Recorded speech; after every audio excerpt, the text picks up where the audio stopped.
The dollar used to be it used to be $20 for 1 ounce of gold. Today we're at about $2,000 per an ounce of gold, so 99% reduction. So this has always been the case. Always central banking and fiat money come in with all of the...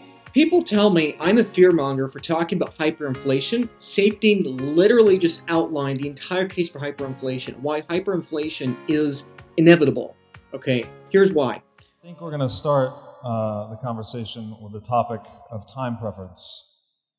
And now this is something, Saifdean, you popularized in your book, The Bitcoin Standard, and it's become probably the core cultural topic among Bitcoiners. And as I understand it, civilization itself is basically a reflection of the aggregate time preferences of the individuals that comprise it. So when we talk about lowering our time preference, we mean actually improving the process of civilization itself. How does Bitcoin, as a sound savings instrument, impact individual time preferences?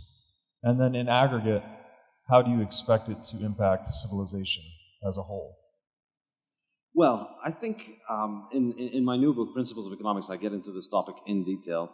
And I make the argument that the process of civilization, well, I borrow that from Hans Hermann Hoppe, who says lowering of time preference is what initiates the process of civilization. The moment that human beings move away from just simply following their instinctive urges of you want to hunt and so you just go and catch food, to thinking more long-term about the process of feeding yourself, and that maybe if I just built an arrow, I could give up on catching food today so that I can build the arrow and so that tomorrow I'll be able to catch more food.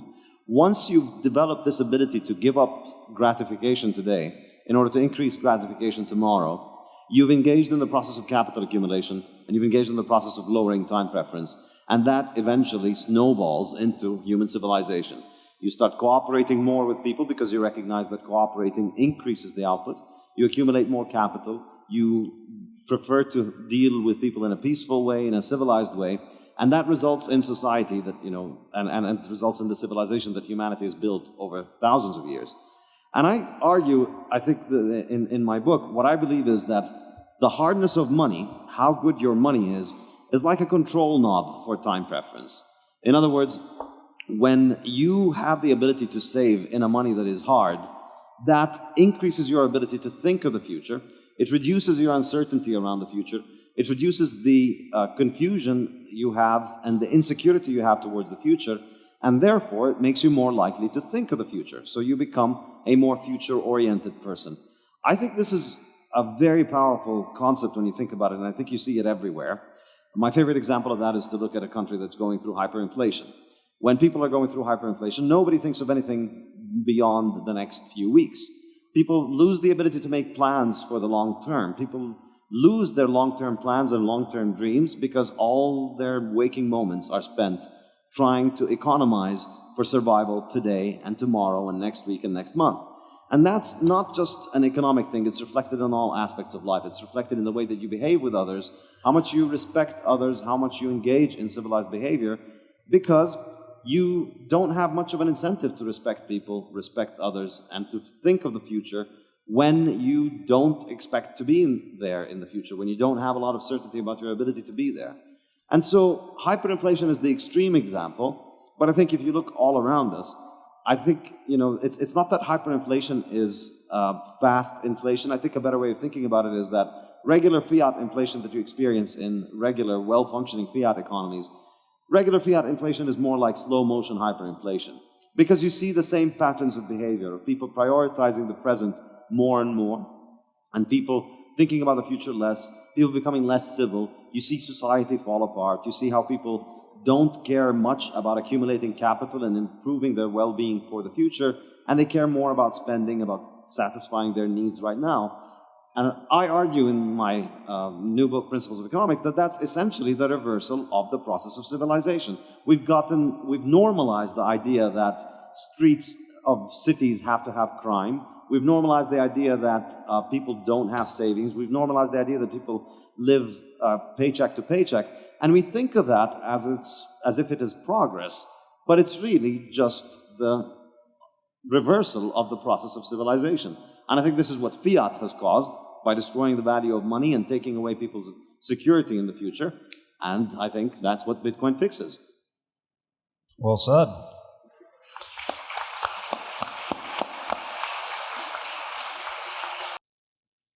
Hello, Luke Broyles here. Thanks for clicking on this video and watching. In today's video, I'm going to be reacting to this panel here. It's a wonderful star-studded panel from the Bitcoin Prague conference last year in 2023, featuring Robert Breedlove, Saifdean Ammous, who you just heard speak, as well as Prince Philip, the hereditary prince of Serbia and Yugoslavia. A little bit of intro of who I am. Probably you know who I am, but I make Bitcoin content, make Bitcoin videos. I work at the Bitcoin Advisor. I assist people with Bitcoin mining as well as Bitcoin self-custody inheritance planning. And it was a pleasure to meet and know Robert Breedlove, as well as to share a panel with Prince Philip, and then also recently spoke at the Canadian Bitcoin Conference along with Saifdean. So I know these guys. I was not here at this event in person, unfortunately. However, it was a wonderful event, and this is a reminder that Bitcoin Prague is coming up this upcoming year really quickly. In fact, it's coming up here in mid-June 2024. So if you like today's video, if you enjoy it, of course, like and subscribe this video, link in the description, all that wonderful stuff. But also consider joining us in Prague, where you get to meet all of these wonderful people, right? You'll get to meet all the speakers, right? Jimmy Song's going to be there, Jack Mallers, Adam Back, Michael Saylor, Eric Weiss, and hundreds of other Bitcoiners going to be there, and over 100 speakers, myself included. So if you want to meet lots of Bitcoiners in real life, secure your tickets now. The link is in the description below. You've probably already booked your flights if you're going. If not, there's still time. There's still flights available, and they're actually not nearly as expensive as some people think they are. But if you need a YOLO Bitcoin conference to go to, Prague 2024 is the one to YOLO and go to. And if you're already going, get your tickets now. Okay, a lot of you haven't gotten your tickets yet, but ticket prices keep going up. Please secure them. Link in the description below. You can get 10% off using my code Luke10. You get 10% off. And for some of you, you're buying the VIP tickets. Okay, that code can save you hundreds of dollars. So consider Prague 2024. Link in the description. Again, this video we're about to react to is from Prague 2023. Wonderful conference. And without further ado, let's get back to Saifdean and Robert's comments on time preference. Joseph, do you have some thoughts about the relationship between time preference and civilization? Right. So one of the beautiful effects of sound money and that in turn low time preference is that you think beyond your own lifespan. So we can see, for example, on the beautiful architecture in Prague, which like the city center is from medieval and late medieval age, and the houses like at Vinohrady, like the broad city center, these are all houses from like the turn of the 19th and 20th century, and I live in one of those houses. And even after more than 100 years, these houses are like the best real estate in the city. And we don't see that anymore. We don't see that anymore after like the First World War, and then after the Second World War, all these buildings built after that are, they have a really short lifespan. The quality of living inside that isn't that high. And so it affects stuff like that we wouldn't necessarily link to the nature of money, but you can see that all around the world, basically, that the level of art, culture, and architecture is the best in the eras where money was sound, where gold and silver was money. And I believe that Bitcoin will be able to bring that back in the end. Great points. Philip, anything to add there? It's hard to follow after those two. I literally learned time preference of Saifdean here, so thank you very much. And now I'm here on stage speaking about it next to him, so that's quite a surreal moment for me. But anyway, I do have some opinions on time preference. I think it's such an important topic these days because we're seeing how fiat destroys civilization, and Bitcoin is going to fix that. Mainly because inflation is what makes people revert to riskier behavior. This inflation is like an event that makes and I think the marginal utility gets postponed or reduced. What happens? No. So you see, I haven't listened. I haven't done my lessons very well. But what I was trying to say is that I think now once we have the technology to save money and to save assets in something that's censorship resistant and something that won't be debased by an outside force, we can actually start planning for the future. And this is something beautiful because that's actually what we are meant to do as humans, and we need to plan for the future. We need to make families, and that is low time preference behavior. And I think that the problem with the Fiat system that we live in, it's very difficult to have children. It's very difficult to plan for their futures. It's very difficult to take care of them when you have so many problems, so many high time preference behaviors to deal with. You know, where do you save your money? Where are you going to put your kids to school? How much is that going to spend? And food is always going to go up. But now, actually, when we have now that a property that's ours, that's indestructible, cannot be taken away, we can actually plan for the future. And I think low time preference and family go hand in hand, and that's why that's what sort of helped to orange pill me into Bitcoin is having my son in 2018 and then understanding what Bitcoin is in 2020. My son made me look more towards the future and how I can secure his future. Before that, I was living a life of instant gratification. I was working for a legacy financial world. I thought I understood it all, but I was wrong. I was spending my paychecks on Fridays going out and partying with my friends, and how destructive that is. Now my life is completely different. My life actually has meaning, thanks to Bitcoin and family. So, there you go. Well said. It's that connection, I think, it's very important, actually, because children, they give us the opportunity to live life beyond ourselves. And that's sort of what we're saying when we say lower time preference, right? We start to think about not only ourselves further into the future, but also how our actions impact others further into the future. And so there's something, we talked backstage, like holding Bitcoin, having kids, you mentioned secure property. All these things help us live life beyond ourselves, and that's where we get meaning in life. So it's very interesting, the connection. I fully agree with that, of course. And really, I think that's what people have the fundamental misunderstanding with Bitcoin. I think perhaps, if you're trying to orange pill people in your personal life, this is one of the ways that I've seen has been the most effective of orange pilling those in your life, family, friends, coworkers, or whatever, is subverting their expectations of understanding time preference. See, and the rest of the world, the outside world, people look at the Bitcoin people like myself, and other people on YouTube or Twitter or Reddit or the people on stage here. They look at them and they think that they are high time preference, meaning that there's a high frequency, meaning that they have a short-term mindset. People think that, oh, you're just in Bitcoin because you want to get rich quick, because you're trying to get a lot of money. And yes, we're all trying to get rich, but really what these guys are talking about, we're already, 5-10 minutes into this discussion here, and they're mostly been talking about kids, not at all about Bitcoin price. And so I think if you're trying to orange pill people, help them see and understand that actually what's going on here is that the Bitcoiners are not these short time preferenced and trying to get rich next month kind of mentalities. These are people that are holding Bitcoin for 4 years minimum, 10 years, 20 years, 100 years. Michael Saylor's talking about 1,000 years. I mean, if you can subvert that expectation, people begin to ask themselves, wait a moment, why are those Bitcoin bros, why are those Bitcoin advocates and energy evangelists talking about centuries and millennia when I'm thinking in terms of years, quarters, and decades? I think that is a really good subversion of expectations. To react specifically to what Prince Philip was referring to, he was the guy we were just hearing speak before Robert was talking. I think this is an important note to mention, but Serbia and Yugoslavia are really important historical contexts for what's being discussed here. Yugoslavia had one of the worst hyperinflationary events in the mid and late 20th century, multiple hyperinflationary events, and they had some of the worst, on a percentage basis, some of the worst hyperinflations. So, unfortunately, I've not spent that much time with Philip. We only spent a few hours together when we were in Portugal together. But next week, I'm actually going to Bulgaria, and we'll spend probably a whole day and a half with each other, touring around Bulgaria, or whatever. And I'm really looking forward to hearing that, because I'm sure that has a really personal implication to him, is that a lot of families were torn apart when Yugoslavia had their hyperinflation, right? Coming off of World War II, and the hyperinflation just destroys bank accounts. I've met other people that lived through that.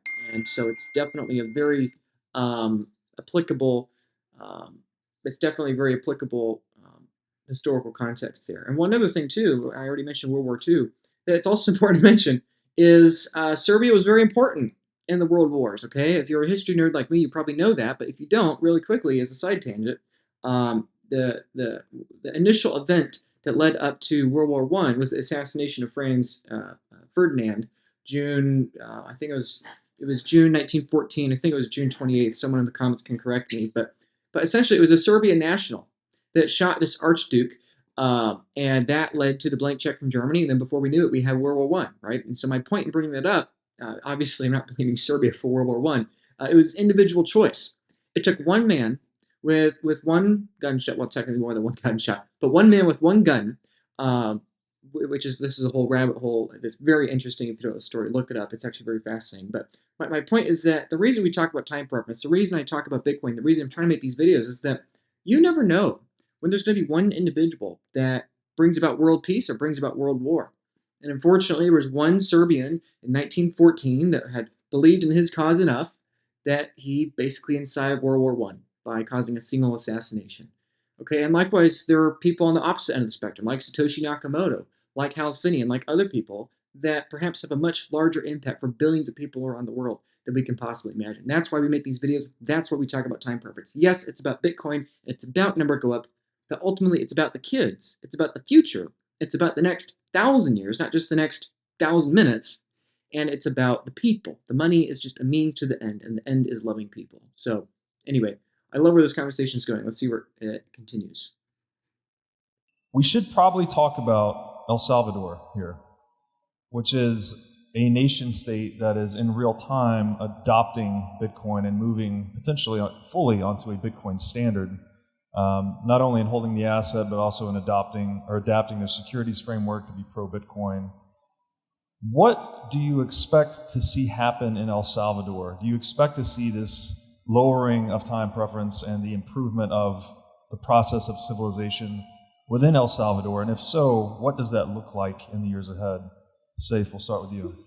So I think, El Salvador's gone through an enormously consequential transformation over the last couple of years. It's absolutely startling to look at how people look at their country now. I mean, I travel all over the world, and pretty much everywhere you go, everybody is constantly negative, pessimistic, and afraid of the future, particularly for economic reasons. So everybody's complaining about inflation everywhere. Everybody's complaining about economic problems, housing prices becoming unaffordable. All of these economic problems, it's the Fiat system. It's prevalent all over the world. And a few weeks ago, I was in El Salvador, and it's actually quite unique that it is one place where everybody has an incredibly positive outlook on the future because of the way that the country has changed over the last couple of years, particularly with the issue of crime. And I think it's just completely amazing. And I think you have to go there to just see how enormous this implication of this change is on a society which was known as the murder capital of the world, and now is on its way to becoming probably the safest country in all of the Western Hemisphere, with essentially eliminating violent crime almost entirely.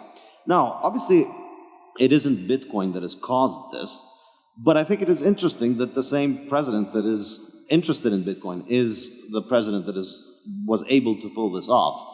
I think it suggests that the kind of low time preference thinking that prioritizes the future over short-term political gains is what drove that president to carry out those two enormously unique reforms. We don't see people managing to tackle crime anywhere that effectively, and we also don't see people adopting Bitcoin anywhere else, at least not yet.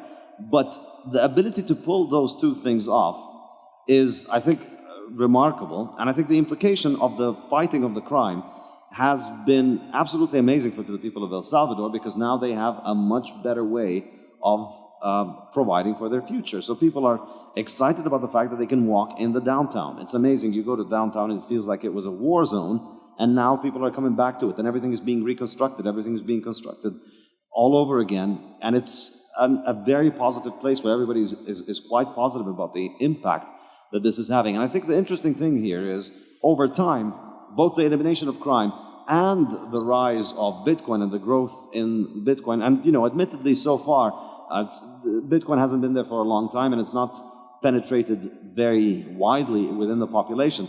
But over time, more and more people will be using it, and I would imagine, as you'd expect, Bitcoin's price would appreciate, so it's going to give them more of an incentive to start using it more and then start prioritizing the future and thinking about the future more, I would expect El Salvador would be a place where you'd witness people's time preference drop significantly. Their prioritization of the future would increase markedly. Great. Anything to add, guys? Well, regarding to Salvador, I'm a big fan of the Bitcoin Beach project and the Bitcoin Beach wallet. And I like that it has inspired so many other communities around the world. So there's Bitcoin Beach, Bitcoin Lake, Bitcoin Mountain, Bitcoin Akase. Some of those projects are represented even here. And my friend Dusan Matushka, he uses Bitcoin Beach wallet over at Roatan. So this has been a great inspiration for many projects around the world. And I especially like this is like a bottom-up approach, focused on education, on the legwork with the local merchants, on the real adoption, circular economy kind of approach. So I believe, like for me, this is the main inspiration that like the Salvadoran Bitcoin project has brought so far. I'm really happy about that. Yeah, something to emulate. That's definitely. I would also say that El Salvador is also it's an fantastic case study that's going to influence the region. We've seen now that in Central America, because I work in a company, Jan3, that we work with nation-state adoption as our way to speed up hyper-Bitcoinization. We understand that Bitcoin is a bottom-up approach, but it does need a top-down hand at times. And we are getting a lot of interest in countries surrounding El Salvador. We're getting interest because they're seeing that El Salvador are becoming much more sovereign, much wealthier, safer. And this is really going to impact, it's going to have that game theory effect and that social proof effect that other countries will see what's happening in Salvador, and we kind of want that. Sadly, other countries have, they're more constricted by their democratic model, so they have more checks and things to go through. And El Salvador is going to be a unique case because he's a bit of, you can argue that he's a bit of a strong man and he's able to enact that. But other countries will start to pick up on El Salvador's model, seeing that they're able to get credit rating rises by the biggest agencies in the world, seeing them pay off their loans across the world as well. And seeing that their murder rate has now dropped to the lowest in the whole region. This is unheard of. If you said to me that El Salvador was going to be the safest country like back in 2016, I'd be like, you're crazy. Also because I didn't understand Bitcoin back then. So I think El Salvador is going to be a fantastic case study for years to come. And I think what Bukele is doing over there is not something that will just last with him. He will obviously go at one point, but I think Bitcoin and his policies will have such a grounding effect, and that will last for a very long time. And that's what Bitcoin does, and that's the low time preference behavior that people will finally have that asset to save, to hold on to for their family, and that will encourage others around them, and that will increase wages around them, and others who are more, let's say, more driven by high time preference behavior will automatically be more low time preference after that. So it's going to have a knock-on effect. Yeah, it's a great point that we need an example, right? And El Salvador hopefully is becoming that example for many other places in the world, just like we're getting Bitcoin Beach, Bitcoin Lake, etc. Hopefully we'll get more nation states following that example soon. Yeah. I think also, if I may add one thing, I think one very important thing that is a long-term goal, I think, for El Salvador, which would be an enormous statement for the rest of the world to take notice of, is if El Salvador's Bitcoin play, if they continue to accumulate Bitcoin, if Bitcoin continues to do what it does, and then El Salvador continues to pay off its loans. And, they've already started paying off their loans early because of all of the improvements in the economy that they've had because of the elimination of crime. Now, if you add that to the fact that some of their reserves are in Bitcoin, and if those reserves appreciate more and they start buying more Bitcoin, you could see a path wherein El Salvador no longer needs to borrow. And you can see a path wherein they no longer need to hold US treasuries in their cash accounts, and instead they can start holding more and more Bitcoin. And I think if they arrive to this point where holding Bitcoin in your treasury allows you to get out of the IMF and World Bank debt slavery system, wherein essentially the entire world has to continue to work and work and work so that you could pay off the interest that your crazy president took a few years ago so that he could build his own militia and build his own palaces and so on. That's a universal thing almost everywhere. All governments are constantly borrowing, and it's obviously completely normalized. Nobody even thinks about it. Why is it that we have to pay so much interest? Why is it that people need to pay so much taxes for loans that were borrowed decades ago by corrupt presidents that are now gone and have taken the money to their Swiss bank accounts, but it's the people that need to continue to pay for it.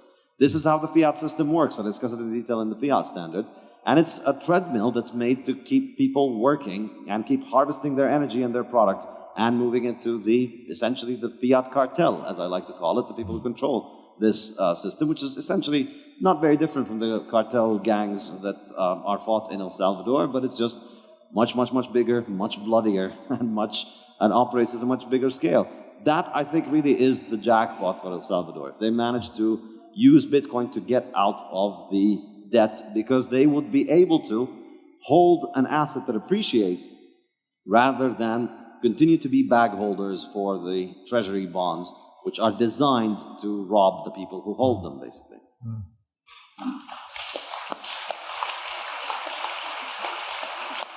It's a great point that as much as Bitcoin enables self-sovereignty for individuals, it could do the same for nation states, right? Letting them decouple themselves from the IMF World Bank scam. That would be a big win. That's a wonderful point by Saifdean that he just made here. Now there are things I disagree with Saifdean on. We have our disagreements, but the beautiful thing about Bitcoin is that despite disagreements, we all can agree on the really core important things, and even if we don't agree on all the core important things, that we're all on the same team, that we're all on team pro energy abundance, and we're all team liberation and sovereignty. And I fully agree with Saifdean here. And I think it's really important to expand on that a little bit, if I may. They didn't quite have time to get into it in the panel, but I think this is an important distinction to make. A lot of people have trouble understanding why is it when Western governments give loans to developing nations, why is that predatory? Not necessarily all the time, but almost entirely it is. And that's what Saifdean's referring to here. Why is it that when El Salvador is borrowing money from the International Monetary Fund, from America, from other places, why is that exploitative and not additive to their society, right?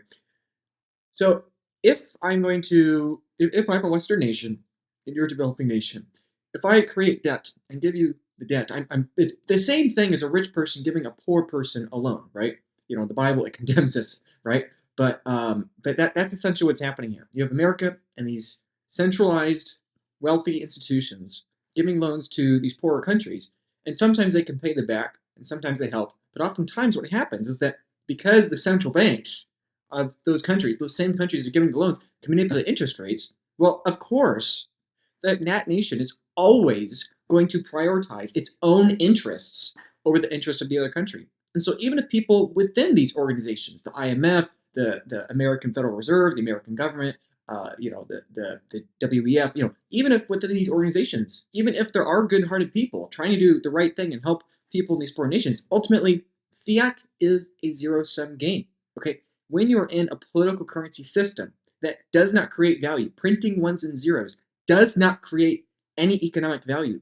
Managing interest rates does not create any economic value. Economic value comes from production and innovation, okay, technology and resources, okay, efficiency, energy, that's what causes production. And printing numbers does not cause production. It only remanages production.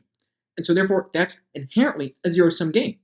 And so even if the loans we are giving to these developing nations are helpful for a time, or they are beneficial for a time, or some of the people have good intentions for a time, ultimately, because it's inherently a zero-sum game that produces no new economic value and only redistributes wealth, eventually, inevitably, on a longer time horizon, that zero-sum game is going to rear its ugly head, and all of a sudden, no longer is the benefit flowing to the developing nation, but it's from the developing nation back towards the wealthy nation.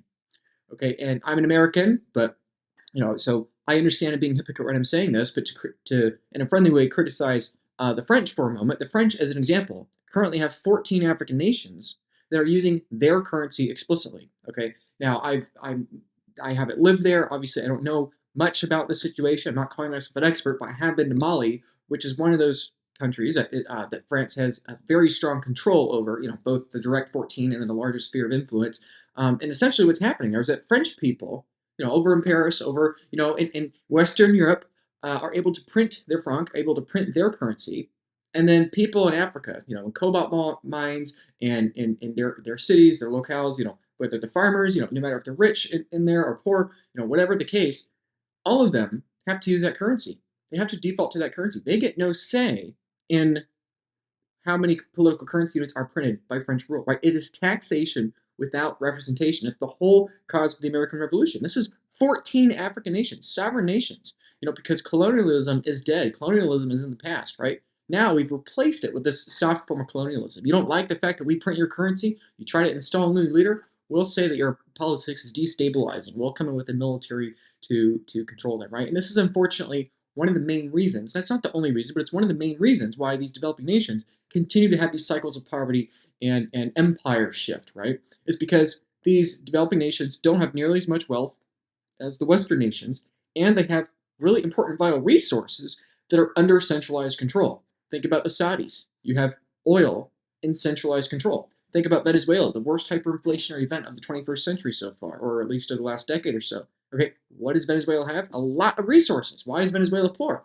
The resources are centralized. And when the resources are centralized, there is a greater monetary incentive for foreign nations as well as gangs and political coups within that nation to take control of the resource. This is why decentralization is really important.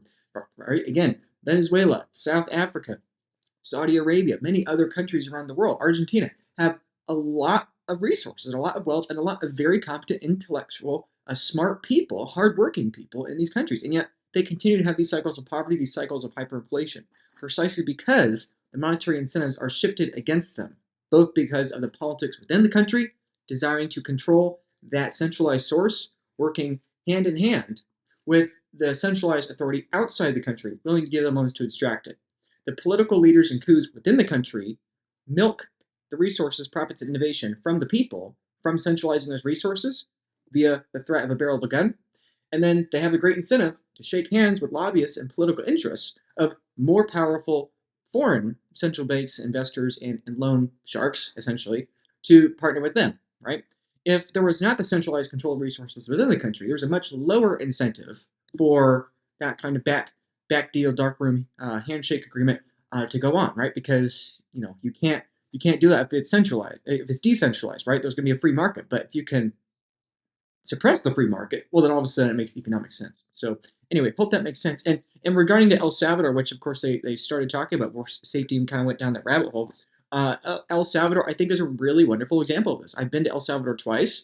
I've been there, not to Berlin yet, but I've been to El Zante and San Salvador, obviously, and a couple other towns. And I fully agree with what was said. El Salvador is definitely on a really wonderful path. Is El Salvador a Bitcoin utopia where everyone uses Bitcoin? No, absolutely not. The vast majority of people in El Salvador do not use Bitcoin. They don't understand Bitcoin. They don't want to understand Bitcoin. They just don't care. Many people I talk to have about maybe $10, $30, $50 of Bitcoin. They just let it sit there. They don't know. That's kind of the typical experience. Most people in El Salvador, though, have touched Bitcoin. Most people in El Salvador have at least heard of Bitcoin or touched Bitcoin. Okay, there's a much higher percentage of people in El Salvador that have had Bitcoin transactions than here in America, even if they still don't like Bitcoin. And the point is, it's not where we are. It's the direction we're going. That's really what's critical. It's not that, oh, El Salvador's not there yet. We're not even at 5% adoption. Oh, it's horrible. Bitcoin's dead. It's a scam. It's going to zero, right? It's not important where we are. It's important the trajectory. And the trajectory, as was clearly outlined here by the speakers, on stage there, is a really solid trajectory.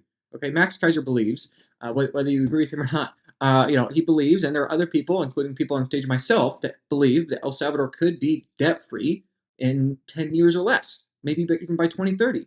That's a huge accomplishment. Does that mean that all of a sudden everyone in El Salvador is as rich as an American? No, absolutely not. But it's one of those incentives that you've removed the incentive for that entirely. A lot of people criticize Bukele because he has been essentially a benevolent dictator up to this point. And so that's part of what is optimistic to me, that yes, he's essentially still a benevolent dictator at that point, and there are real problems to that. But what seems to be really interesting about El Salvador as a country as a whole is that both from the top down, from the government down, as well as the bottom up, right, from El Zante, Bitcoin Beach, and Berlin, and other places in El Salvador up, there is a changing of incentives. Okay, the better thing than purifying the government is reducing the incentives within government to tilt towards corruption. And that seems to be the direction we're going on. And so I think in 5, 10 years, 20 years, people will look back at El Salvador and be amazed that other countries didn't start going down that right path sooner. And ultimately, they're not right now because where El Salvador is versus where it's trying to go is still a large gap. But it's way different than it was a few years ago. Like I mentioned a few moments ago, I was in Montreal a couple of weeks ago at the Canadian Bitcoin conference along with Saifdean. And I joked before I went there that, a lot of people I know were concerned about me going to El Salvador because, oh, it's dangerous there and all that. But actually, the homicide rate in Montreal is higher. So it was much riskier for me to go to the Canadian conference in Montreal than it was for me to go in El Salvador in many ways. So anyway, I think I made that point sufficiently, and let's get back to the discussion. Let's shift gears a little bit. We've seen a very rapid and concerning cultural degradation in the West. The rise of the wokest mind virus has spread very quickly, much to many of our surprise, myself included. How, in your estimation, is this related to the monetary standard or the economic standard? We've already touched on time preference being related to capital accumulation, civilization itself. What is it about money or time preference or a combination of the two that is associated with cultural degradation? And if there is a connection, what would we expect Bitcoin to do for culture into the future? If I were to take a stab at that, I'd say, as I discussed in the Fiat standard, I think the main transmission mechanism here is the fact that the destruction of the currency, on the one hand, deprives people of the ability to save for their future and provide for themselves, and then takes that purchasing power and gives it to the government, so allows the government, through the printing of money, to shape society as much as it wants because it has an enormous amount of power because it can actually print money. So you combine those two forces and you get individuals that are increasingly reliant on the state, and you get states that are increasingly more and more powerful because of inflation. Now, apply that to all kinds of areas of life. In the book I discuss food, I discuss education. I think education is one particularly very important transmission mechanism here because we see that education is, to a very large extent, becoming more and more about government propaganda. And in fact, the institutions that handle the education and the institutions that finance it, when their money comes from the state rather than from the consumer becomes the product. In other words, the student that goes to the university, if you're not the one paying to go to the university, then you're not the one that's being served. You are the product, and the consumer that's being served is the government. And so essentially, this dynamic moves a university and a school, obviously, this is even perhaps more pronounced at school level, it moves a school and a university from being a place where you're out there to educate students to the benefit of the students. Instead, they become a place where you're out there to propagandize students so that they can become pliable serfs of the state, so that the state does with them what they want. I think this dynamic, stretched out over the long term, has completely detached education, particularly higher education now, from the real world. You look at universities, they teach people that breathing CO2, which all living things do, is ruining the weather, and that the only way to do it is for you to go hungry and cold. A lot of it, of course, is inflation cope. It's all of this propaganda is designed to get you to think that all of the good things that you grew up expecting to have being taken away from you is not happening because your money is robbing you. It's happening because science says we have to do this because it's better for fixing the weather. We're going back, to sacrificing people's lives to fix the weather. It's the destruction of education, it's the destruction of culture, it's the destruction of the institutions of education. And so therefore, I think the craziness that you hear about in universities and schools is the kind of late stage of that degradation, wherein at this point, it's not even so much about trying to have any kind of rhyme or reason to explain this propaganda. It's just that these institutions have so much money, so much power, and a complete detachment from delivering results in the real world, wherein it doesn't matter if you teach students useful things. You can get students in debt for hundreds of thousands of dollars in the US to learn something that is completely irrelevant to their life, but they're not the customers. As long as the government is happy with the ideological bent of the university, the government is continuing to subsidize this, and then more and more students get trapped into this lifelong debt trap, basically. And as a result, of course, the universities can shift into just complete insanity, wherein they can teach all kinds of ridiculous nonsense and face no consequences for it. Mm. Yeah.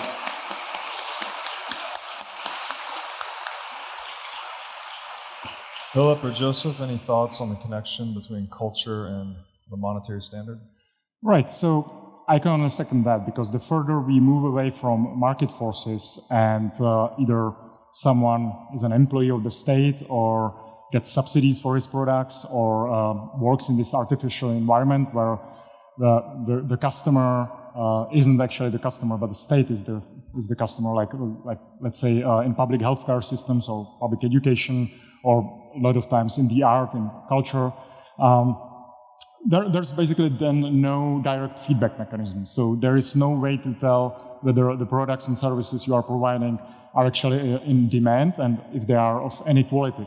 Because the final recipients, like the pupil or someone going to art gallery, doesn't have any way to express his demand for that. And oftentimes he's forced to pay for it, like us as parents are forced to pay for the public schooling. Even if we send our kids to private schools, we are still forced to pay for the public ones.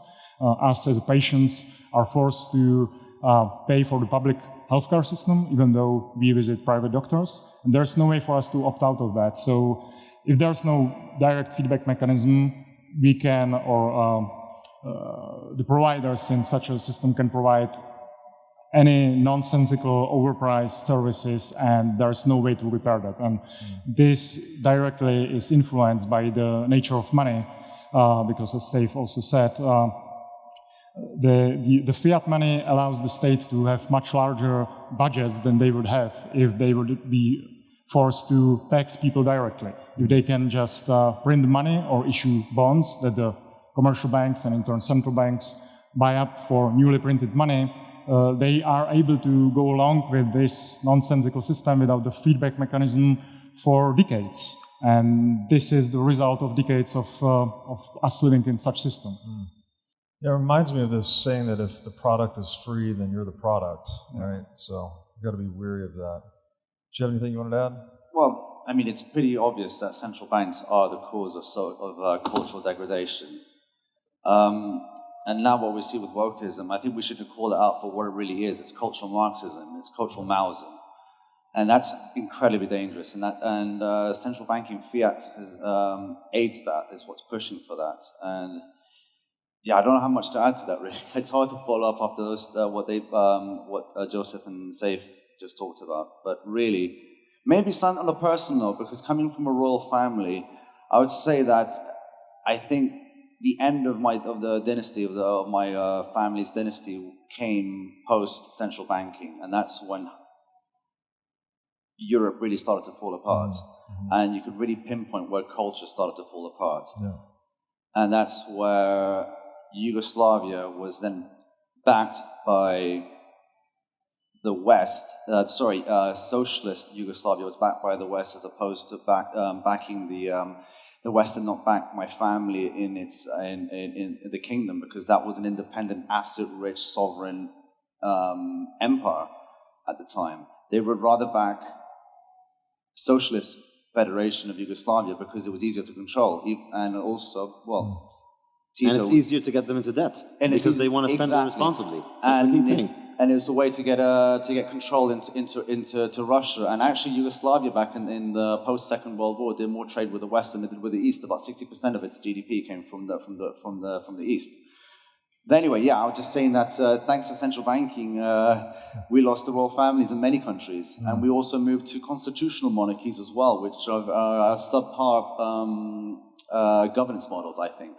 That's another argument, but I think monarchy and low time preference are very closely linked. And this is something that Hans Hermann Hoppe touches in his book, Democracy That Got It Failed. He's not saying, he's not an advocate for monarchy, but he's saying that monarchy is superior to democracy. But of course, he's an anarchist, and anarchism is superior to monarchy. But he's saying he'd rather prefer monarchy in its pure form over democracy. Because democracy is, I mean, I don't know if this is a touchy subject over here, but democracy does not equal freedom. You know, a balance sheet with choices there does not equal, those choices are not freedom. It's just a choice to, your favorite choice for oppression, basically. That's what it is. And with monarchy, you don't have that. You have, in its absolute form, is you have low time preference behavior. They make decisions that will affect, you have to make the decisions and bear those decisions for generations to come. You don't take too much for the people, because if you take too much for the people, they will rise up. You make sure your people, their private property is protected, just like yours is protected. And this has a long-term effect, that low time preference. And the monarchy essentially is family. A family is low time preference. They protect the culture, they protect tradition, just like religion as well. Very closely linked. Well said. Yeah, that alignment of incentives seems to be much more functional for a sustainable society, right, in a monarchy versus a democracy. It's hard to draw the lines where screwing up the money screws up the world. I think it was Ron Paul that said it's no coincidence that the century of central banking and the century of total war were the same century. I mean, it's bad.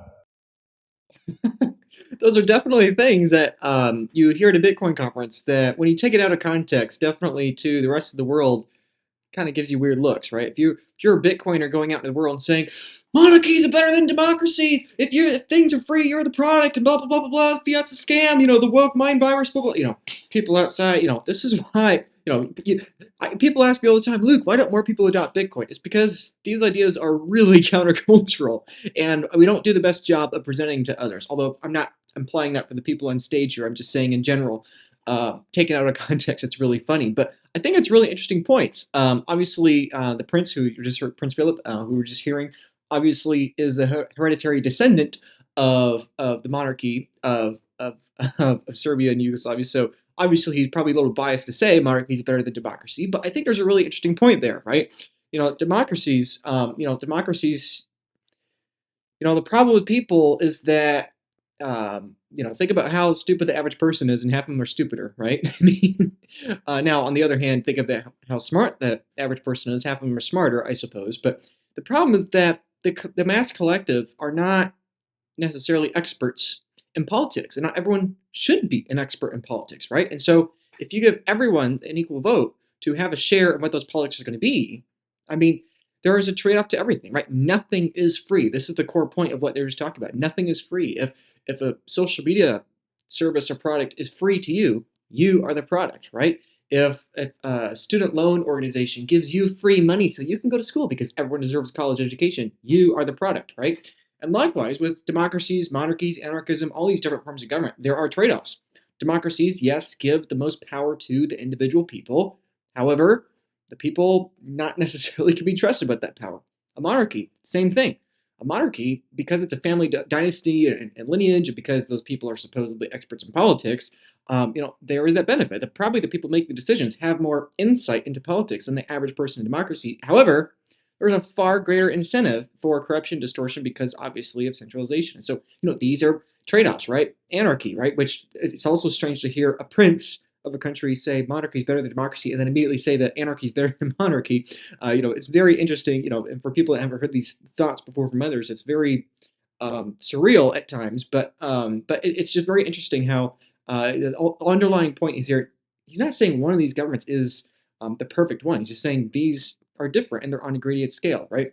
Now, before that, Saifdean and the others were talking about, like I mentioned before, about how if things are free, you are the product, right? This is something I get asked all the time. Luke, why do you make these free videos? Well, frankly, you are the product. YouTube is trying to send you as many videos as possible. YouTube is trying to get you to watch as many videos as possible. Twitter, Reddit, all the social medias, Facebook, they're all doing the same thing. Your attention is the product they're selling to advertisers, okay? You might wonder, why do I do the clickbait? Why do I have Bitcoin big numbers in the titles and thumbnails, right? I do it because you click. It's funny to me when people criticize me because I talk about, Bitcoin number go up stuff as the bait to get people to watch the video. Now, hopefully when they watch the video, they have a much more well-rounded perspective than just only number go up, and I hope that's clear, especially the more my videos you watch. But ultimately, you have to cater to that. And if you're not going to cater to that human greed and fear, people aren't going to click. And you can say, oh, well, I'm morally opposed to that. I'm not going to do, that. I'm not going to appease to people's emotions to get them to click on my content. Well, then you don't understand the platform you're on. The people are the product. And I'm saying this as a consumer of YouTube and social media, and you should be aware of this too. That's why I'm being extremely blunt with this. It's that you are. You got to guard your time closely. You got to be careful if the content you're watching is edifying you, if it's helping you, if it's sanctifying you, if it's increasing your intelligence, your wisdom, and your education on the world, right? Hopefully my videos are doing that. If they are, you should like, comment, subscribe, and share these videos with other people. But those are things you really have to consider for yourself. That doesn't mean that all videos on YouTube are bad. That doesn't mean all social media is bad. It just means there are trade-offs. Nothing in life is free. Okay? You want free content? You're the product, and therefore you got to guard your time. And so it's on your responsibility because you're not paying an upfront capital fee. Now you have to spend your time thinking, is the content I'm watching valuable, right? Now, of course, I also do the consulting calls and work with Bitcoin Advisor, multi-sig, and exchanges and all that.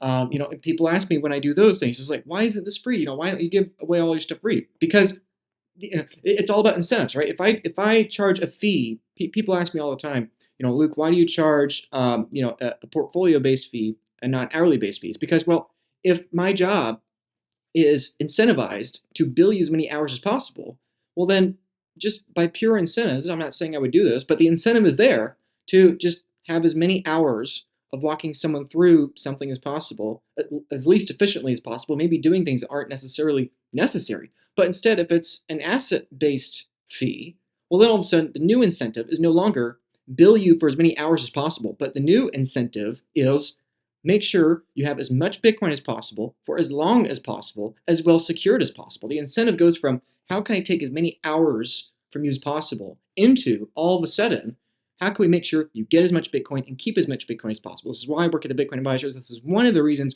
why I love their model. Their model is not incentivized to have you set up as many vaults as possible because they're not charging per vault. They're not charging per inheritance plan. They're not charging per this or per that. They're charging based purely on the number of Bitcoin in question. Some people criticize that, but I really believe that incentives matter, and I think that incentive is really important. The incentive is not how can we get the person to spend as much time with us as possible, and the incentive is not how can I maximize their portfolio complexity with as many different products as possible, but instead just simple flat fee, a simple flat discussion of how much Bitcoin do you want? Let's get as much Bitcoin as possible and let's keep it as safe as possible. And I'm saying all to say incentives matter. This is why we are seeing a transition from leaders in the world to managers in the world. This is why we are seeing bureaucracy explode in education, explode for lawyers, explode in all these things. Because why? Because they have their biggest customer being the government, because the consumers are the product, right? The people are the product. The students in the college are the product. The real customer is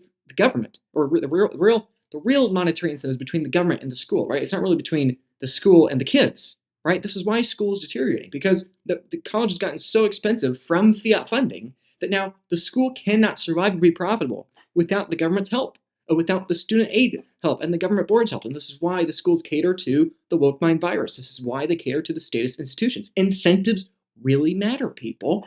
And so this is why these things are important. This is why Bitcoin fixes these things. It's not that it magically is a magic wand that fixes everything. No, again, like I was describing with El Salvador a few moments ago, it's just simply removing the incentive.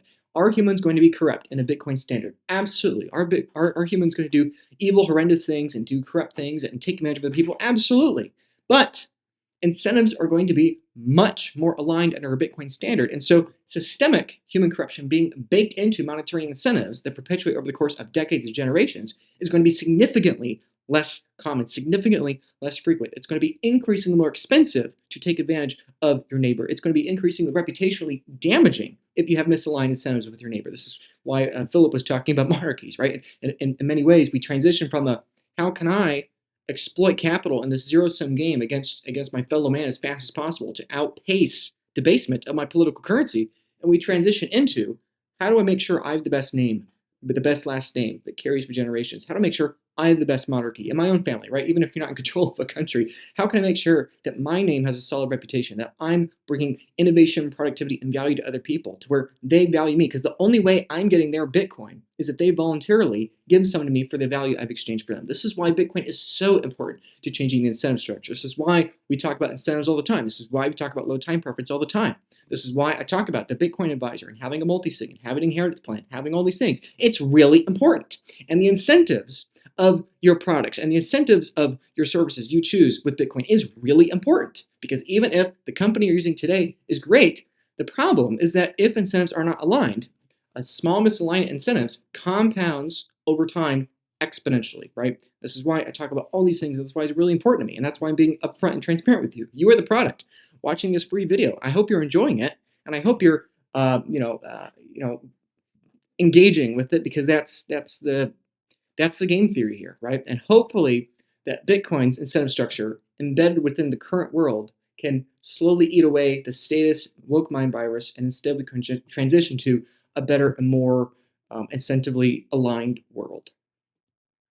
Okay, if you'll permit me to go a little bit down the Bitcoin rabbit hole with this question.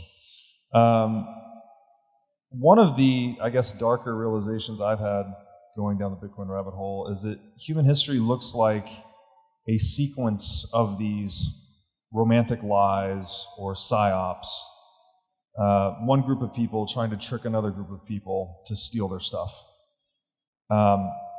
Weinstein has this quote that I really like. It says, "The idealism of every age is the cover story for its greatest thefts." And so, Marxist Russia, right? We had from each according to their ability, to each according to their need. Total bullshit, intended to steal everyone's stuff. Recently we had no one is safe until everyone is safe. More bullshit to print money. The question is, if these romantic lies or psyops are being spun to steal people's stuff, presumably that would be the incentive, right? To be able to either print the money or abolish private property or whatever the thing is.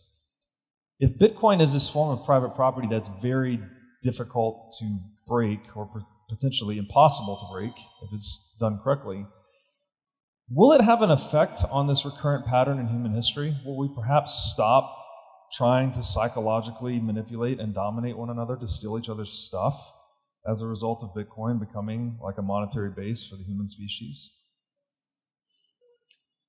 I mean, I'll say that I definitely agree with the premise. I think whenever you hear somebody offering a selfless solution, generally it's an excuse for printing money. And I think history is full of that. And I think, we've had the fiat scam going on now for a century, pretty much since World War I it started. And we can look at the track record. Numbers don't lie. There isn't a single currency that went off the gold standard that today is worth more than 1% of what it was worth under the gold standard. Pretty much they all lost 99% of their value. If you measure it in terms of gold, and in terms of real goods and services it might be even higher, because gold probably hasn't kept its own value. So, the dollar used to be $20 for 1 ounce of gold. Today we're at about $2,000 per an ounce of gold, so 99% reduction. So this has always been the case. Always central banking and fiat money come in with all of the nicest of pretexts and nicest of intentions and the most heart-rendering stories about how we're going to use this new magical technology that allows us to advance humanity by printing money and giving every girl a pink pony and every boy a superhero status, and making everything for free because now we can print money. And yet the end result is nobody can save, everybody loses their life savings, and everybody gets put on this treadmill where they need to work all the time in order to be able to survive. And we see the result. We see the result after a century. I don't think you can isolate this. And I think all of the criticisms that blame this on capitalism or whatever, it's also part of these silly pretexts, because it's also very useful to blame people who are just acting freely to improve their own life, as if that is the problem. And then the solution is, of course, to print money and give more power to the government to fight it. So I definitely agree that it is a scam, and I am optimistic that Bitcoin fixes this, because ultimately if I were to express it, it's an engineering problem. Before Bitcoin, you had no choice but to go with a geographic monopoly for the settlement of your trades with the rest of the world. You could not use your gold except when you face people, in your own street or your own neighborhood. For everybody else, you needed to send money through institutions, and because gold is very expensive and heavy and difficult to move around, these institutions had to be centralized. The states always took them over, and then that unholy alliance of state and bank developed into this bastard monopoly that we have today, that is the central bank that is basically destroying the entire planet. We had no way of opting out of that until 2009. Now we do. We can just simply choose to opt out as individuals, and we can see the results. It's been working out better, I would argue, for people who have opted out. And I think it's going to continue to work better because, the fiat system is not going to stop being a scam. They're not going to figure out how to stop robbing people and provide everybody with wealth and savings forever. That's not why the system was built. And I think Bitcoin is not going to be corrupted in any meaningful way that is going to take away its ability to resist inflation, to resist some authority being able to take the fruits of your labor by simply printing the money that you use. So with those two forces set in motion, I think, it's quite optimistic. And, it is optimistic because many individuals, many people in this room have escaped inflation by using Bitcoin. Well said. Joseph? Right. So Bitcoin can fix the legal plunder that is inflation, but it doesn't do it by itself. Because if we give away our Bitcoin to the Coinbases of the world, then these institutional custodians are able to create paper Bitcoin. And I believe that is what actually happened at FTX. So the only way for Bitcoin to fix things is if we do it right, if we self-custody the Bitcoin. So, because if we give it away to these custodians, this is what already happened in 1933 when the US government confiscated all the American gold because it was very easy to confiscate because this was stored in the bank vaults. And the government also knew who are the holders, so it was very, very easy to confiscate. And the similar system is now arising with these huge custodians. Fortunately, they are failing. They are too dumb to leverage that. So fortunately, the stuff like BlockFi, Celsius, FTX has failed and alerted us to that danger. But we need to see more of that. We need to see more people taking self-custody of their Bitcoin and not allowing the system that has been here before with gold and banks to arise again. Great point. Yeah.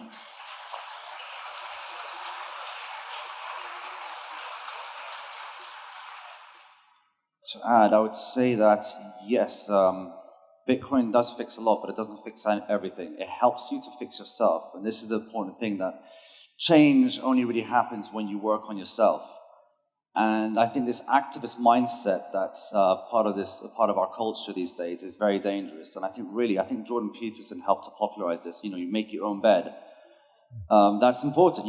Change really happens when you fix yourself. You work on yourself. You start exercising. You start eating well. You start getting into cold barrels. I think that's really important, and that really is going to help you become an example to other people. And that's what Bitcoin helps you. Bitcoin helps you to become an example, and that becomes a good that other people can almost sell. You become an example to other people for change. And I think that these days we see this activist mindset that's really not focusing on yourself, and you're looking at other people's problems, and you're waving your arms around, and nothing gets done. And it's pretty destructive.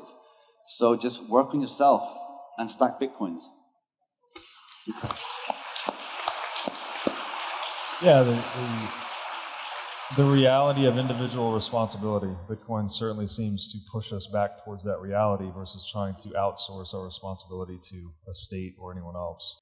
Take responsibility for yourself. Yeah, that's a really good summarization of that point. Yeah, there's a lot there that was said. Take responsibility. The first thing I'll comment on was Saifdean talking about gold.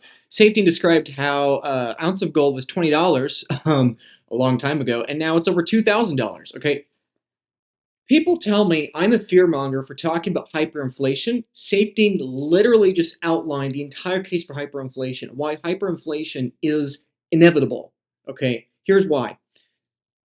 He just described a 99% collapse in the dollar. Okay, going from $20 to 2,000 is 2 orders of magnitude, okay, a factor of 10, then another factor of 10. That's a 99% collapse in the US dollar within the last century alone. Okay, if we go back to 1779, when the United States of America had its first debt structure, which, by the way, continental hyperinflated essentially in the years before, in the late 1770s after the American Revolution. That's a side note. Let's talk about the dollar. The dollar, the national debt of the United States of America, the biggest, strongest country in the world, the beneficiary of all those zero-sum contracts with the rest of the world. Okay, that nation that won both world wars, okay, that nation with the strongest military, winning both world wars, winning the Cold War, winning the space race, exploiting dozens of nations around the world, okay, even that nation has had its national debt increase by a factor of 800,000x since 1779. We've gone from about $50 million to $35 trillion. That's an increase of 800,000x. Here's the question, okay? How much faster are we printing money now than we have been on average in the late 1700s, the 1800s, the early 1900s? Okay, we went off the gold standard in 1971 with Nixon broke Bretton Woods and all that. Okay, we've only been off of a gold standard for about 50 years, 55 years, really, a little before 1971 when we started breaking parity. That's something you have to ask yourself. Wait a minute. If in the last 245 years, in the last 55 of those 245, we've increased our national debt by a factor of 800,000. Let's say we are increasing our national debt roughly 3x faster now on average than we were when we were on the gold standard. Well, that means we might increase our national debt by another 800,000x in the next 80 years. And see, this is the problem. People look at me, they look at Saifdean, they look at the other people in Bitcoin and say, oh, you're a fearmonger for talking about hyperinflation. The dollar's never going to hyperinflate. My friend, we're down 99% in the last 100 years alone. We're already increasing national debt by a factor of 800,000x. Saifdean made an excellent point towards the beginning of this panel that we're watching today, in that hyperinflation and typical inflation has no technical difference other than timing. And timing is entirely arbitrary. It is entirely arbitrary to have 50% month over month inflation level, and that is defined as hyperinflation. Okay, this is what people don't understand. There is no difference between what Yugoslavia experienced and what Prince Philip, I'm sure, has a deep historical knowledge of and personal experience of, knowing obviously many people went through it. Okay, there was no technical difference between that and what you're experiencing. The only difference is that they were experiencing it, 10,000 times faster than you were. Oh, so that'll never happen. We're safe. It's fine. America will never, our dollar is going to be fine. Right? Except, okay, we're going a little faster now. Okay, now we're going a little faster.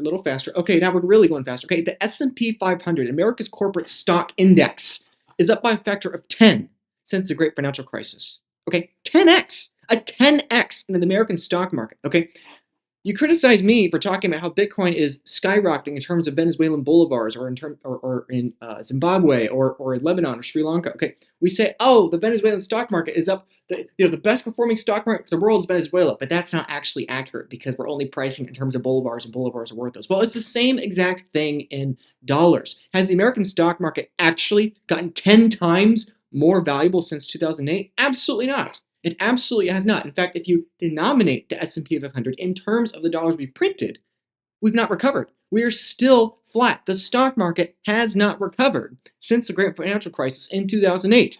Okay, I was in middle school. I remember it barely, but that's the point I'm making, is that we have this unit bias. We have this bias towards the power of the American empire, that we're ignoring all these other empires, and we're forgetting, wait, Saifdean just outlined how the dollar's falling 99%, and now we're increasing our national debt at least 3x faster than we were on average. That means that if my time horizon is just long enough, right, 80 years, like 80 years is not that absurd, right? Like I might live another 80 years, and even if I don't, my kids are going to live in that 80-year time horizons, right? It's like, that's hundreds of trillions, quadrillions, tens of quadrillions, hundreds of quadrillions, quintillions, tens of quintillions. Like, how far is this going to go? And my point that I'm making here is that there is no limit, and we are already past the event horizon. We are already approaching that. And so if you think hyperinflation of the dollar is fear-mongering, I'm telling you it's not. We're going there. Why? We have already done it. We're already on the path, and there is no technical difference. We are already in the event horizon. We are already descending towards the singularity in the middle of the black hole. It is impossible for us to go back. Do you want us to go back to only have $50 million of national debt? No. If you were to tell someone back in 70, 10, 79 that, hey, I know we just had this country. I know we just beat Britain. I know everyone cool down, cool down. Okay, George Washington, great. Okay, wonderful. Like, hey, we're going to head to $35 trillion of national debt. Oh my goodness, he's a fearmonger. Oh my goodness, hyperinflation. Oh my goodness, that would never happen. It's like, here we are. We have not had hyperinflation. In fact, we've been the best performing fiat currency, and we're still there. But you tell people 100 years ago we're going to 35 trillion, they would not believe you. Why? Because their unit bias thinks that that's so impossibly high. We can't possibly get there without collapse, and that's not going to happen. Okay, my point is, even without hyperinflation, we're going to $100 trillion in national debt. We're going to $1 quadrillion. We're going to $10 quadrillion. We could hit $1 quintillion of national debt in America. We could go up literally by factors of 1,000 and not have hyperinflation. I say that on Twitter, and people laugh at me. They say that I'm economically uneducated. But these frankly, ignorant, naive people blatantly ignore we've already done it. The dollar's already fallen 99% against gold. Why can't it do it again? National debt has already increased by factors of thousands. Why can't it again? And this gets back to the point they were making at the end of their discussion we were just watching here about responsibility. It's all about personal responsibility. You're watching this video. You want to hear me talk about Bitcoin. You want to hear me talk about how Bitcoin number is going to go up. You want to hear me talk about these things. And yet, I don't think you're bullish enough. Okay, what happens if, okay, we're adding roughly $500 billion of unfunded liabilities every day. That means that we're adding, or excuse me, every 11 days. Sorry. That means that every 2 weeks, we're adding $500 billion to our pile of debt that we literally, inherently don't have a plan for. Forget the debt we have a plan for. Unfunded liabilities. We're adding $500 billion every 11 days. Okay, what happens if in a couple decades, going out into the 80-year time horizon, what happens if a couple decades, the American government is adding trillions every few days, and the American government decides, nobody wants our bonds. Shoot, that's not good. We can't keep the fiat scam going. We can't keep the zero-sum game going. We have to have some sort of asset that we can back these bonds with. Well, oil, okay, great. Let's take the oil. Dollars backed by oil, okay. But what's something else we can create? This debt problem is expanding way faster than the equity problem we have with oil. We don't have enough gold. We don't have enough oil. We're mining more gold. We're mining more oil. We need something. Oh, Bitcoin. Why don't we just print money and buy Bitcoin? Let's just back our bonds with a little bit of Bitcoin. Robert Kennedy's already proposed this. Donald Trump is now seeming to be open to pro-crypto. I'm not implying he's actually thinking this through or he actually understands Bitcoin or he's talking about this. But my point is, give it a few decades, governments are going to be printing their own legal tender for Bitcoin and backing said legal tender with Bitcoin. And that, even though it is dilutive of their political currency, it is not dilutive on shareholders, right? This is literally exactly what Michael Saylor is doing with his stock. This is why Michael Saylor is a big deal. Michael Saylor is destroying the fiat premium of his own company to back it with the premium of Bitcoin. This is what governments are going to do. They're going to dilute their political currency and their bonds because nobody wants to buy them anyway. They're going to have to do yield curve control and back their own political instruments. They're going to do it with Bitcoin. And that is what sends Bitcoin parabolic in terms of that political currency, right? Imagine a government in a couple decades, America's government. Imagine adding trillions every few days to our unfunded liabilities, and just a mere 10% or 20% or 50 or 80% of those funds just flowing to Bitcoin, smashed by spot price, smashed by spot price.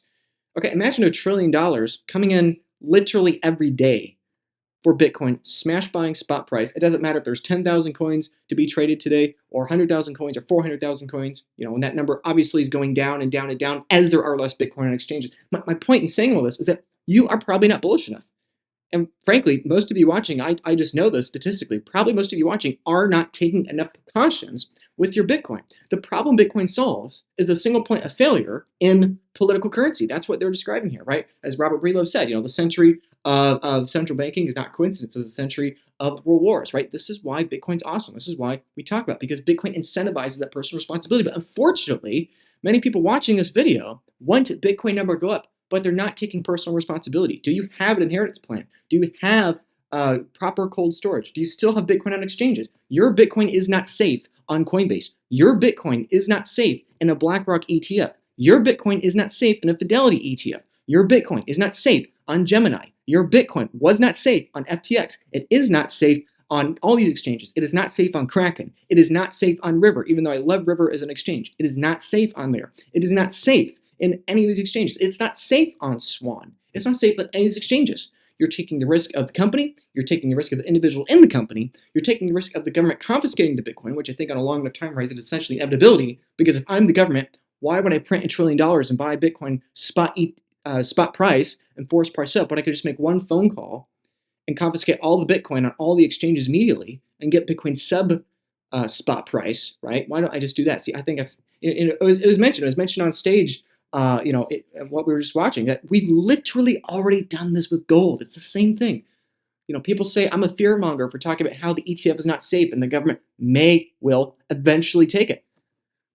People, we saw this with gold. It's literally what the government does with gold. It's literally what they do with oil. They don't do it. They don't do it until they have to. But they have to with gold. They have to with oil when they print too much money and when there's too much debt in relation to the assets on their balance sheet, right? They're going to do it with Bitcoin too. Your Bitcoin is not safe in an ETF. You're all about Bitcoin, number go up, blah, blah, blah, feels good, but you're not taking your self-custody seriously. You're not taking responsibility, and you're going to get burnt for that, like I was describing before. Nothing in life is free.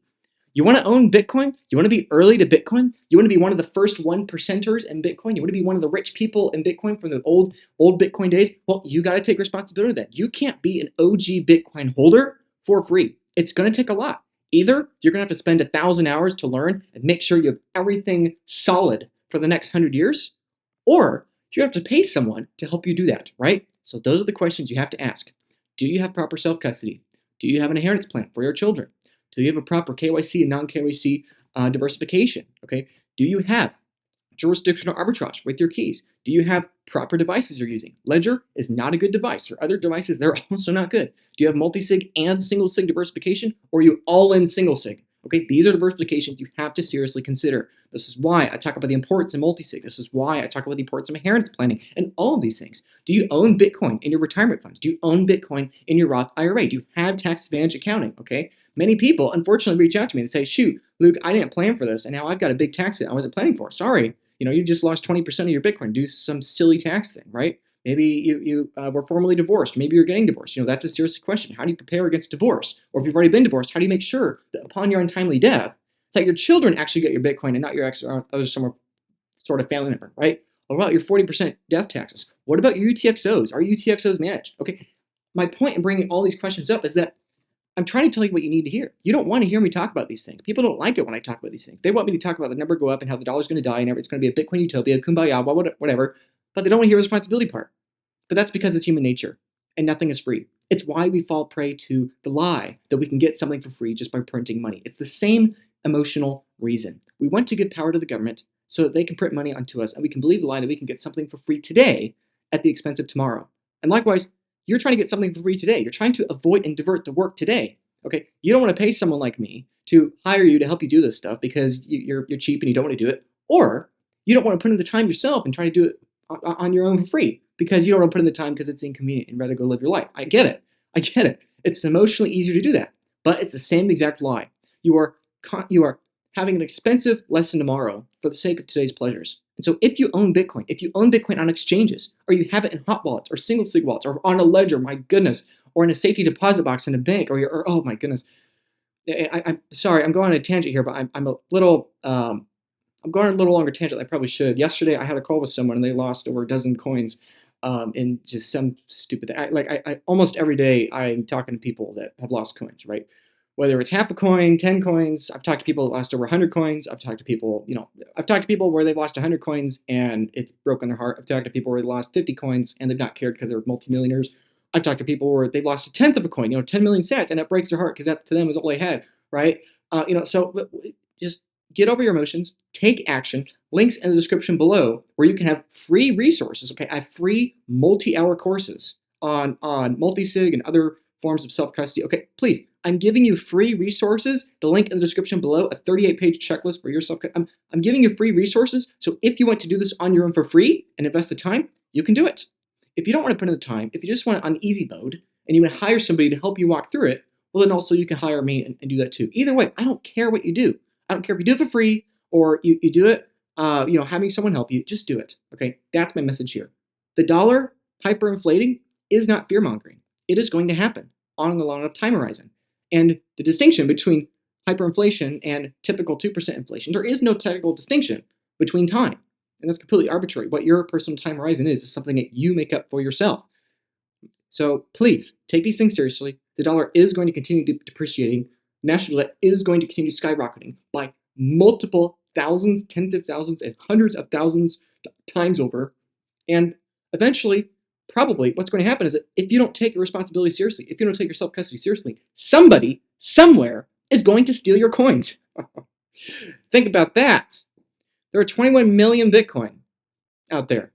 Okay, in the future, if your time horizon is 80 years, it is not unreasonable to say that 80 years or 100 years from now, there could be billions, tens of billions, or hundreds of billions of AI bots out there. Now, let's say theoretically there's 210 billion AI bots out there in the long-term time horizon, let's say 100 years from now. If just 10% of those, 21 billion, are by scammers actively chasing Bitcoin, like think about that. Scammers in the year 2124, hiring bots, paying them, a few cents, paying them really cheap. All they have to do is keep them running, right? I'm a scammer. I have all these bots running. If there's 21 billion bots, that means for every Bitcoin out there, I've got 1,000 AI bots chasing you.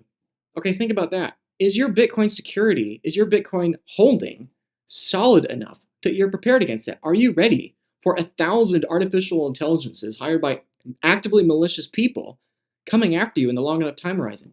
Whether it's coming after your communications, harassing you, this, that, the other. Are you prepared for that? That's a serious question. People might laugh at me for that. People down below comment for that. But if you want to be a Bitcoin holder and you want to be in the top 1% of Bitcoin wealth, you have to be prepared to be the largest target. And people right now are acting like they're not the largest target. People call me and say, oh, Luke, I got 5 coins and I think I'm good. I might figure this out later. I don't know. I think there's time. Blah, blah, blah, blah, blah. And they don't think that, oh, wait, everyone else with 5 coins is also going to be incentivized to do that, right? So please, my point is, take these things seriously now. Get your inheritance plan set up now. Get your Bitcoin op exchanges now. For goodness sake, people. Think about these things now. Prepare for dollar debasement now. Do these things now. Stop procrastinating. The higher Bitcoin price goes, the greater the economic incentive for the scammers and the thieves to come back and bring all of their resources, right? Today they got call centers that they call people up or they try to scam people. Or if you have your Bitcoin exchange, this is another way people take Bitcoin, right? They log into your exchange and they withdraw your Bitcoin for you. Like before the government gets your Bitcoin, some scammer somewhere else around the world might get your Bitcoin and withdraw it for you. In that case, you're not getting it back, right? It's not the exchange's fault that you decided to leave it on there and you had subpar security for your login information for your exchange, right? I've seen that all the time. People have a Coinbase account, they have an account here, there, or whatever, and some scammer withdraws it and they lose a Bitcoin here or 2 Bitcoin there, half their Bitcoin, 10% their Bitcoin, 100% their Bitcoin, whatever their percentage, whatever number of coins. It all hurts. So do it now. Take these things seriously now. It's why I talk about it. It's not fun. It's not what you want to hear. It's what you need to hear. So that rant aside, sorry, got a little emotional there. I just get tired of having these calls and people reach out to me saying, hey, I was watching you for 6 months or 3 months or whatever talking about. I think I just lost 10% of my coins. I finally get it now. It's like, nothing in life is free, people. Either you're going to figure this out now and click the links in the description below and do it, or in 3 months, 6 months, a year or two, you're going to lose 5%, 10%, 20% of your stack to some silly thing, improper UTXO management, taxes, whatever. And then you're going to realize the importance of having proper advice and proper assistance through all these questions and aspects, right? Technical, tax, legal, everything. So we're getting close to the end of the panel here. Let's see how they wrap it up. By the way, I've not watched this panel before. This is my first time seeing it. And of course, again, Prague. You should go to Prague. It's going to be really fun. All right, so I think we would all agree stacking sats, it's a very wonderful way to both enrich ourselves over time, give us this optimal way to preserve purchasing power, and it's also devitalizing the state in the long run. So I like to say that stacking sats is kind of like a selfish but selfless activity in the way that it's good for humanity, but also good for yourself. But I don't think stacking sats is enough to create the changes we want to see in the future. So with just the few minutes we have left here, could each of you share with us an action or set of actions that we should consider taking in addition to the stacking of sats to try and be the change we wish to see in the world? For me, it's very simple. I have this motto, be the best version of yourself. And that can mean very simple things like doing 1 pull-up a day is better than doing 0. And if you apply that to all the aspects of the life, you will see like this gradual but very steady, very reliable improvement. I'd say, I think, a trap that many people get into in Bitcoin, once they finally get Bitcoin, once they actually understand how it works, I think everybody to an extent falls into this trap initially, which is once you realize how the world actually works, how fiat is such a scam, and how Bitcoin is so much better, you have this kind of inescapable conclusion, all right, that it's all going to blow up tomorrow. You know, everything is going to fall apart tomorrow. Like, you may remember a few weeks ago, Balaji made this highly publicized claim that within 90 days, Bitcoin is going to hit $1 million. I think pretty much, if you look deep down inside, you know, the moment that you actually got Bitcoin, the moment that the orange pill hit your cerebral cortex, you had a similar thought. You know, the dollar's going to die next week and Bitcoin is going to the moon. And the dangerous thing about this is that you think that, all right, well, let me just buy a little bit of Bitcoin and I'm going to sit here and watch the world fall apart and while I become rich. And of course, you know, generally, most people get orange pilled at the time when there's the maximum hype, when there's the maximum curiosity about finding out what's going on, when there's so much attention being driven toward Bitcoin. So most people who get that realization, unfortunately, get it toward the top of the Bitcoin bull market. And so not only does the dollar not end next week and Bitcoin doesn't go to $1 million, in fact, usually for most people, the dollar appreciates compared to Bitcoin for another year or two. You know, after the bull markets stop, we have another year or two of stagnation and the price crashes. So I think a lot of people have suffered from that because, you know, they focused on the idea that Bitcoin's price is going to go up rather than just focusing on thinking of this as a long-term thing. So I believe the healthy way to do it with Bitcoin is not to trade with leverage, is not to get in with expectations of it changing your life tomorrow. I think it's understand that now you have a tool that allows you to save. And so you take advantage of that by living a life that is optimized for benefiting from this tool that is an extremely powerful tool, which is saving, which is something that basically we haven't had for decades, if not a whole century, because for most people, the uncertainty around their money has destroyed their ability to save. So I think what's more important, or as important as stacking sats, is also being productive. Spend less than you earn. So be productive, figure out a way so that you can earn more money than you spend, reduce your expenses, increase your output, and then put the difference in Bitcoin for the long term. Don't get in with the expectation that, you know, next year when I'm going to be rich, I'm going to do this and this and that. Just switch to, rather than a new, you know, rather than a destination of next year, this is going to be, I'm going to be rich, switch to a new journey rather than a new destination. And the journey is, I work, I earn more than I spend, and I put the difference in Bitcoin and let it sit there for the long term. Good advice. Any closing thoughts? We're out of time, but quickly to add what I was saying before, yeah, apart from stacking sats, I think, yeah, a healthy, fit body, having love at home, and a proper education is not something that can be bought, but something that has to be earned, and that's low time preference. So I'll finish with that. Proof of work. Yeah, Love proof it. of work, absolutely. All right. Gentlemen, thank you so much. Thank you, guys. Very educational. That's a great way from the wrap up the conversation. Really appreciate that advice, especially the end. Wow, Saifdean really, he's really articulate and so smart. Yeah, that's really good advice. Proof of work, right? Understand this is a long time horizon. Don't buy Bitcoin and think you're going to get rich quick in the course of 6 months or a year, or even 18 months, right? Buy Bitcoin, hold Bitcoin, save in Bitcoin. Understand on a long enough time horizon, 4 years, 8 years, 10 years, 15 years, 20 years, you're going to get really wealthy, right? I'm in my young 20s. Okay, the worst possible case would be that I get rich and able to retire on Bitcoin at the course of, let's say, 3 or 4 cycles. Like if you really screw things up, right? 12 to 16 years. Okay, like zoom out. Okay, most people are working 40 or 50 years and they still can't retire. Okay, if you're in Bitcoin, you don't have to trade. You don't have to trade altcoins to get more Bitcoin.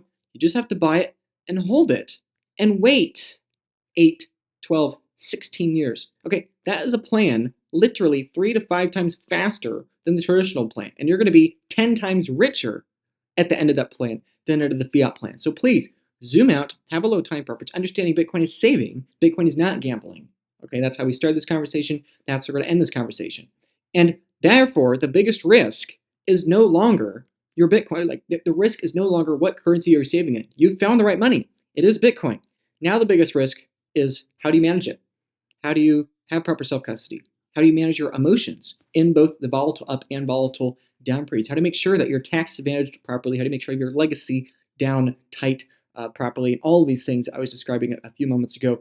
That's the biggest question. That's why I talk about it. You might think you could procrastinate this. You might think that, oh, I can figure it out later, or I'll figure it out when my Bitcoin stack is worth 10 times more in fiat currency. I'm telling you, I'm warning you. There are hundreds of thousands of people like you that are also going to need these things. There are only hundreds of people like me actively promoting these services and actively doing these things. What do you think is going to happen when there are hundreds of thousands of Bitcoiners in positions very similar to you, where you have a Bitcoin on exchange or you have it in subpar tax, custody, or whatever situations? Okay, what do you think is going to happen when hundreds of thousands of Bitcoiners with similar stacks to you are going to be chasing the hundreds or potentially couple thousand of people like me in a few years that are doing this, right? It's going to be really difficult, really quick. And oh, by the way, Bitcoin adoption is going to be accelerating. Not only do you have 100,000 people already in Bitcoin, you have the first 1 million millionaires out of the 70 million millionaires that exist coming into Bitcoin also chasing those same services. This is why I'm talking about it now. Okay, I was the very first person at the Bitcoin Advisor. I was the very first American, I should say, at the Bitcoin Advisor. Okay, I've been talking about this. Okay, at the time we had a team of 5 people. Okay, now here we are, not very long later, with a team of 40 people. We are expanding as quick as we possibly can, and we still cannot keep up. So please, for goodness sake, I don't care whether you click the link in the description below and you hire me and you hire our team and we help you do it, or you do it on your own. I actually do not care. I just care you do it, because I see how quick this is going, and it's only going to get faster. We are at the very beginning for the need of Bitcoin legacy planning, Bitcoin tax planning, Bitcoin inheritance planning, Bitcoin UTXO custody and self-management planning. We are at the very beginning of that. And the longer you wait, the more expensive it's going to be, or the faster you're going to have to learn to increase a greater amount of knowledge. Okay, it's only going to get more complicated. It's only going to get more important. And if you want to be rich in Bitcoin, you have to understand this is the responsibility of it. Nothing is free.